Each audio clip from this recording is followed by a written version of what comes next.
We've had almost 15 years of war, and it's a very small percentage of the population that's served over and over again while everyone else is following the Kardashians.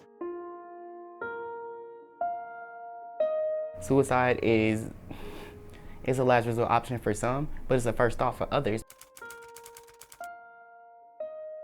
Being there, I was like, wow, I'm in the Middle East and these people want to kill us. I'm too young for all of this. I had a nervous breakdown and I was on suicide watch for about 3 days. And they took my ammo and they took my weapon. I did have to see a psychiatrist and I was on medication for the duration of that deployment.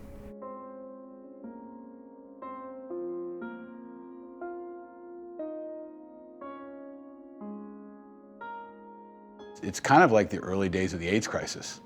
Our friends are dying all around us, and it feels like nobody's paying attention.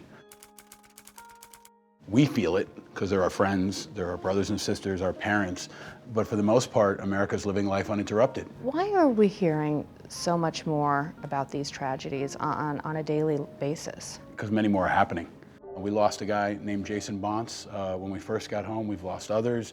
Chad Beasley. Yeah, Beasley had a 4-year-old son. He was in the same battalion that I was. We all served in Iraq together from 2003 to 2004. What specifically are you at the IAVA doing to stem this epidemic? We are a digital-first organization. Our case management team gets back to folks in 24 hours, and we don't turn anybody away. I realized very quickly that, I wanted to work with veterans, and it's a group that I understand really well.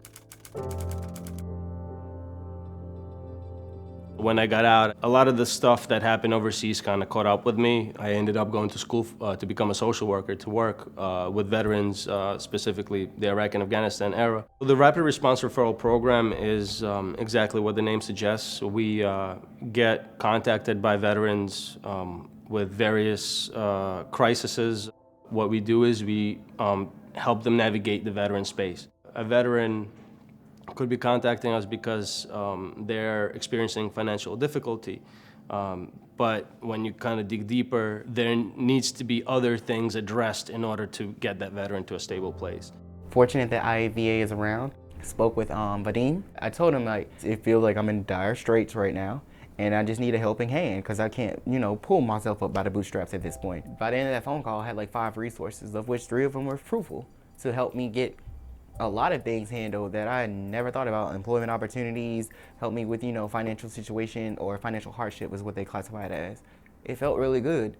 Why is it so difficult to seek help for depression, for PTSD, for the emotional roller coaster that so many people, and rightly so, go through? It starts with the simple fact that it's hard to see. I mean, if I'm missing a leg, you can see me on the subway and know that I'm missing a leg. If I'm dealing with post-traumatic stress disorder or traumatic brain injury or military sexual trauma, it's hidden.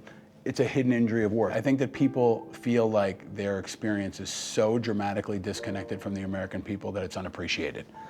You can have commercials during the Super Bowl and you can see the yellow ribbons, but when you come home and face a ridiculous wait time at the VA, or you're losing friends to suicide, or you're facing financial problems, it doesn't feel like your country really cares.